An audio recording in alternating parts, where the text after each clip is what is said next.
Welcome to the Sales Influence Podcast, where we talk about finding the why and how people buy. I'm your host, Victor Antonio. Thank you for joining me. Thank you for lending me your ears. Today's topic is keeping it real.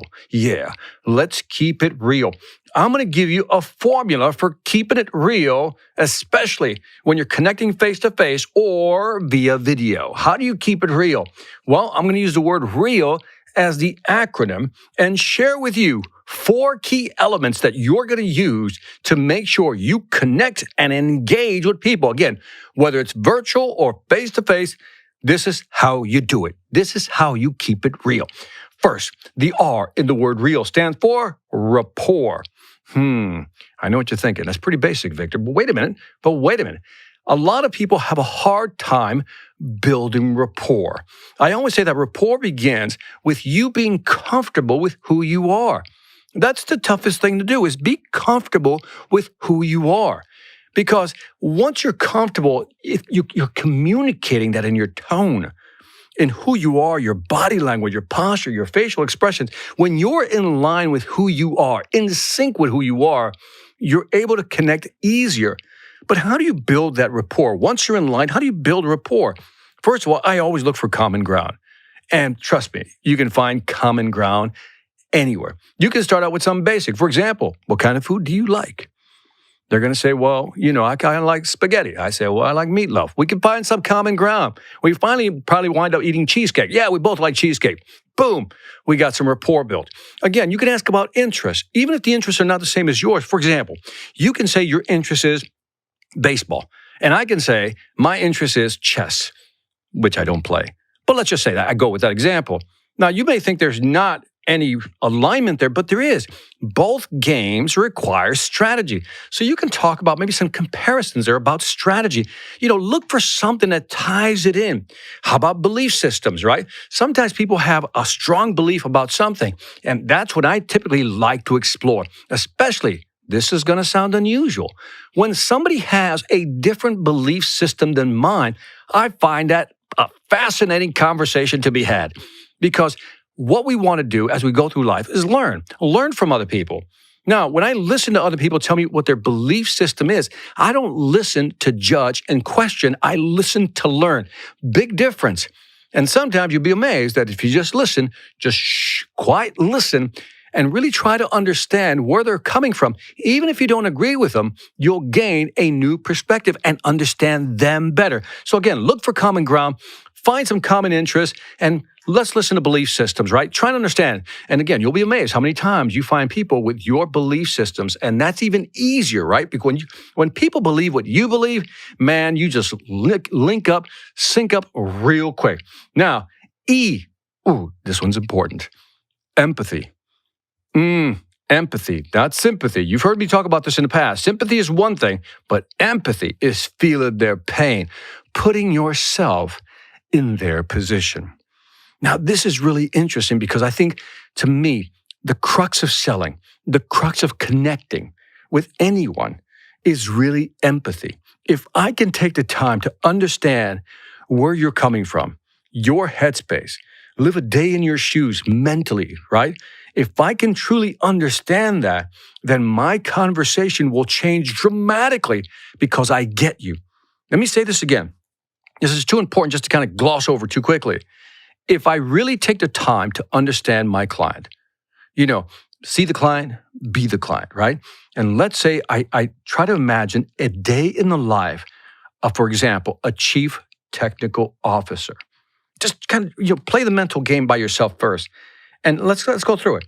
Chief technical officer. These are people who are worried about the technology of a company. They have to worry about operability. Is it integratable? Is it expandable? So forth and so on. Every able word you can throw in there, right? And they probably got a lot of vendors calling on them, trying to sell them different platforms. And they're also under a lot of pressure to become more efficient, reduce costs, especially operating costs, right? And they don't like to switch over because, making changes to a system that's already working, it's already in place. They don't want to do that. Get the idea? All that, that's their headspace.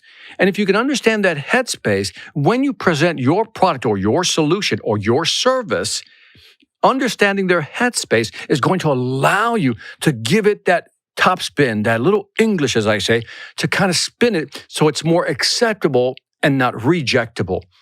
Third, a close cousin of empathy is authenticity. There's the A in real. You got to be authentic. I just can't emphasize this enough.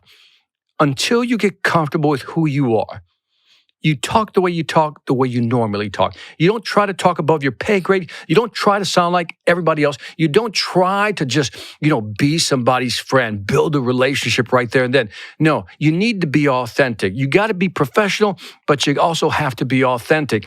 I always tell people to be authentic. They think, you mean, Victor, let them know who I really am? No, I'm saying be a professional. Be a professional and express who you are in a professional manner. So I got to be careful how I say that. People say, does that mean I can just, cuss whenever I want? No, you can't do that. You got to be professional. So you got to always maintain who you are in a professional sense. But people want that. In fact, I truly believe that people are craving for authenticity. So let people see you for who you are and communicate directly. If I were to ask you, what type of conversations do you want to have with a salesperson? You're going to say, Victor, I want a direct conversation, honest. I want them to keep it real. Well, guess what your customers want from you? The exact same thing. So do that. Number 4, in the real, the L is likability. You got to be likable. You got to be likable. One of the best ways to be likable is obviously to smile. That's too easy. But how about this? Ask a lot of questions. Be genuinely interested in what the person is saying. Active listening, where you're not listening just to answer, you're listening to really understand. Be curious. Oh, I love that word. Be curious. Well, how do you do that? Well, tell me more about that. Really? I didn't know you could do that. Well, how long did it take you to do that? How long did you study that? Wow, what was the downside? What did you find? What was impactful about that? This is where true learning happens. Likability and curiosity, right there, when you listen to people, when you're having a conversation with people and you're really listening, you're really digging for more because you're genuinely curious. Emphasize the word genuinely curious. People connect with you. You ever have one of those great conversations? It's a great conversation. You ever talk to somebody for an hour and that hour just flew by, right? And if we were to go back and look at the conversation, the reason it flew by is because you were doing most of the talking and they were doing most of the listening. That's why you love the conversation. People love to be listened to, but really listened to. Not passive listening, really active listening where you're asking questions, digging deeper. People buy, from people they like. People share with people they like, right? And also people give to people they like. So being likable is important. So those are the 4 elements. If you can build rapport, find common ground. Again, understand interests, find out what they do, understand their belief system. 2, empathy. Man, put yourself in their position, feel their pain. Authenticity.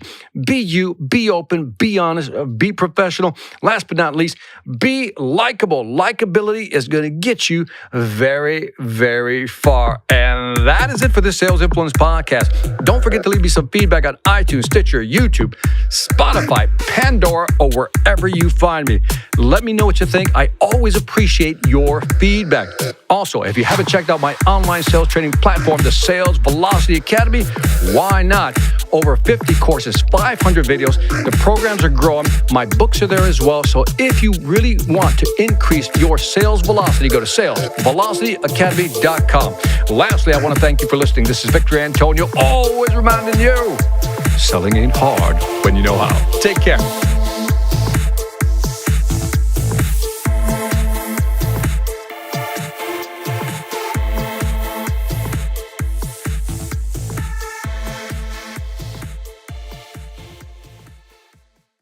Hi, I'm Victor Antonio. I'm an author, sales trainer, and keynote speaker.